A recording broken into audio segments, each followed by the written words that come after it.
नमस्कार। आज मैं आपसे बहुत ही इंटरेस्टिंग और कॉम्प्लेक्स विषय पर चर्चा करने वाला हूँ। कॉम्प्लेक्स मैं इसलिए भी बोल रहा हूँ कि जिस विषय पे मैं चर्चा कर रहा हूँ वो अपने आप में एक कॉम्प्लेक्स मटेरियल है। हालांकि दूसरा इसका पहलू ये है, इम्पोर्टेंट पहलू, कि जिस विषय पे मैं आपसे बात करने वाला हूँ उस पे पूरी दुनिया के जो वैज्ञानिक हैं उनके भी कई मत हैं। वो कोई एक मत पे वो अभी तक नहीं पहुँचे और इस पर रिसर्च हो ही रहा है। मुझे पर्सनली फील ये हो रहा है कि आज बहुत सारी कंपनियाँ ह्यूमिक एसिड, फ्लूइक एसिड बना के बेच रही हैं। बहुत सारे लोग बता रहे हैं कि 5 से 7 दिन में आप ह्यूमिक एसिड बना सकते हो, फसलों में दे सकते हो। तो वास्तव में इसका क्या खेल है? तो आज इस वीडियो में हम जानेंगे कि ह्यूमिक एसिड और फ्लूइक क्या बला है, कैसे काम करता है, कहाँ से आता है, कैसे बनता है, क्या हमें ये डालने की जरूरत है कि नहीं है। देखिए, मिट्टी में ऑर्गेनिक मैटर के दो मेन सोर्स होते हैं। एक है प्लांट बेस्ड ऑर्गेनिक मैटर या फिर एनिमल बेस्ड, जिसे अपन या मतलब जानवर का organic matter. So primary source of organic matter ये प्लांट्स ही होते हैं, क्योंकि पशुओं का उतना ज़्यादा योगदान नहीं होता है। ये जब हमारे खेत में डलते हैं, ये चाहे फसल के अवशेष हो, चाहे आप गोबर की खाद डालो या फिर ग्रीन मेन्योर करो, ये जो आपके खेत में डलते हैं तो इनको फर्स्टली आपके जैसे कुछ आर्थ्रोपोड, कुछ कीड़े और आपके अर्थवर्म, केचुए, वो इसको थोड़ा छोटा करके टुकड़ों में कर देते हैं।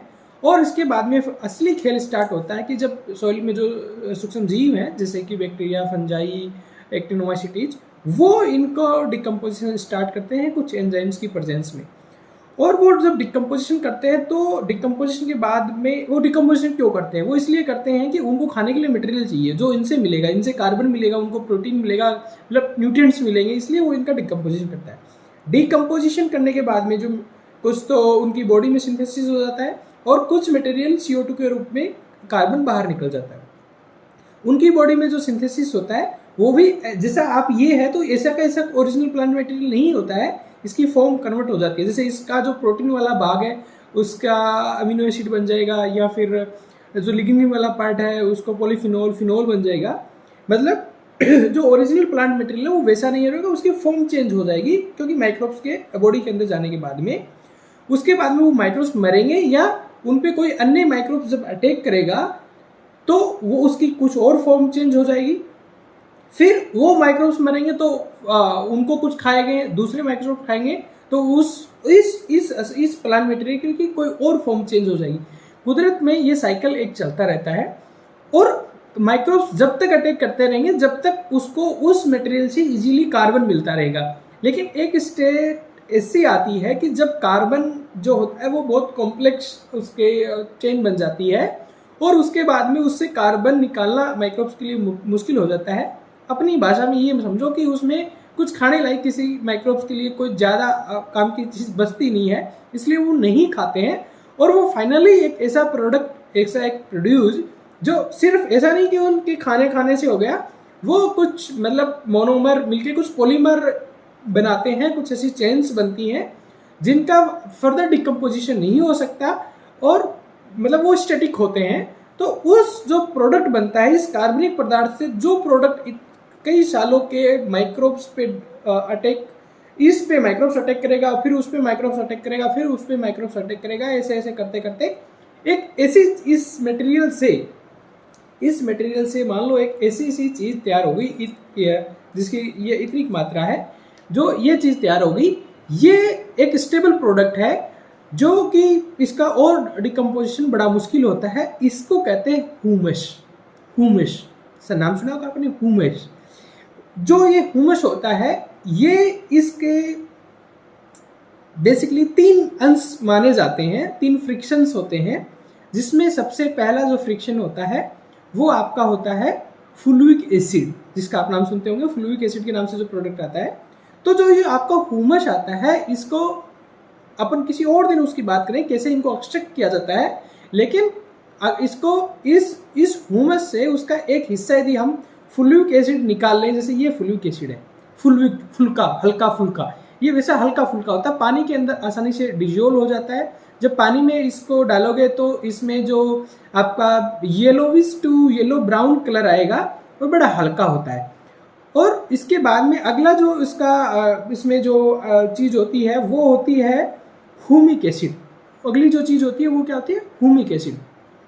ह्यूमिक एसिड क्या होता है कि ये मतलब पानी में घुलता नहीं है, ये जो एल्कलाइन पीएच होता है यानी कि हाई पीएच पे ये घुलता है। और ये जो मैंने ह्यूमिक एसिड बताया इसका अम्लीय एसिडिक नेचर होता है और ये एल्कलाइन प्रवृत्ति में काम करता है यानी हाई पीएच पे भी अच्छा काम करता है। तो मतलब ये जो ह्यूमस होता है, ह्यूमस का ही दो पार्ट है, ह्यूमिक एसिड और फ्लूइक एसिड। ठीक है, तो मतलब आप जो ह्यूमिक एसिड और फ्लूइक एसिड का जो हल्ला हो रहा है वो क्या है? वो आपके इस कार्बनिक पदार्थ के माइक्रोबियल डिकम्पोजिशन से, सड़ने गलने से लंबे समय के बाद में जो फाइनल प्रोडक्ट तैयार हुआ वो ह्यूमस हुआ। उस ह्यूमस के ही तीन पार्ट मैंने बताए, ह्यूमिक एसिड, फ्लूइक एसिड और ह्यूमिन। ह्यूमिन है जो कि मतलब किसी में डिजोल्व नहीं होता है, पर फ्लूइक एसिड और ह्यूमिक एसिड बिकता है मार्केट में। ये क्या करता है? अब जब जमीन में देते हो क्या करता है, इस पर कभी दूसरे दिन बात करेंगे कि ये CEC बढ़ाता है, बफरिंग कैपेसिटी बढ़ाता है, एक्सीलेशन प्रॉपर्टी देता है। लेकिन एक बात याद रखें, एक इंडिया की बहुत फेमस बुक है ISSS, जिसमें बताया गया है कि जो ह्यूमस है उसका टर्नओवर पीरियड 150 साल होता है। यानी ह्यूमस जब बनना स्टार्ट होता है किसी प्रोडक्ट का और जब फाइनली बन जाता है तो लगभग 150 साल। ये काम ज़्यादा ह्यूमस बनने में, इससे ह्यूमस बनने में कितना टाइम लगेगा ये डिपेंड करता है कि वहाँ का टेम्परेचर कैसा है, ऑक्सीजन का लेवल क्या है, क्लाइमेटिक कंडीशन कैसी है, टोपोग्राफी कैसी है, माइक्रोब्स की क्या सिचुएशन है, बहुत सारे फैक्टर, ये मटेरियल कैसा है, किस चीज़ का बना हुआ है, इन चीज़ों के फैक्टर पे डिपेंड करता है। लेकिन आप इतना माने कि बहुत लंबा टाइम ह्यूमस बनने में लगता है। ये जो ह्यूमिक एसिड, फ्लूइक एसिड है, ये मतलब हमारी सबकी सोइल में, हमारी सबकी मिट्टी में है। क्यों? यदि कार्बनिक पदार्थ मिट्टी में जा रहा है, चाहे किसी भी फॉर्म में जा रहा है, तो कार्बनिक पदार्थ है तो उस जमीन में ह्यूमस भी है। तो ये हमें अब आगे, ये अब हमें खुद का अपना व्यक्तिगत निर्णय है कि 2-5 किलो ह्यूमस जमीन में भरी है और कार्बनिक पदार्थ है, हम ऐड कर रहे हैं तो ह्यूमस बनेगी। ह्यूमस है तो ह्यूमिक एसिड है, फ्लूइक एसिड है, सॉइल की बफरिंग कैपेसिटी भी अच्छी होगी, सिलेशन की प्रॉपर्टी भी होगी, सब चीज़ें ठीक होंगी। तो ये हमें डिसाइड करना है, हम 1-2-5 किलो कहीं से ये ह्यूमिक एसिड, फ्लूइक एसिड खरीद के डालेंगे या हम हमारी सॉइल का ऑर्गेनिक मैटर बढ़ाएंगे तो हमारी कंपनियों पर डिपेंडेंसी नहीं रहे। ये हमारा अपना निर्णय है। हालांकि बहुत हाई वैल्यू क्रॉप्स हैं, हॉर्टिकल्चर क्रॉप्स हैं, उनमें क्रॉप एस्टैब्लिशमेंट के टाइम में या मतलब ड्रिप में आप प्लांट को बहुत ज़्यादा ऑर्गेनिक मैटर आप नहीं ऐड कर पा रहे हो या उतना ऑर्गेनिक मैटर चाहिए, इतनी आप ज़्यादा क्रॉप उससे निकाल रहे हो जितना आप नहीं ऐड कर पा रहे हो, तो उस केस में हम ड्रिप वगैरह में या देते हैं ह्यूमिक एसिड।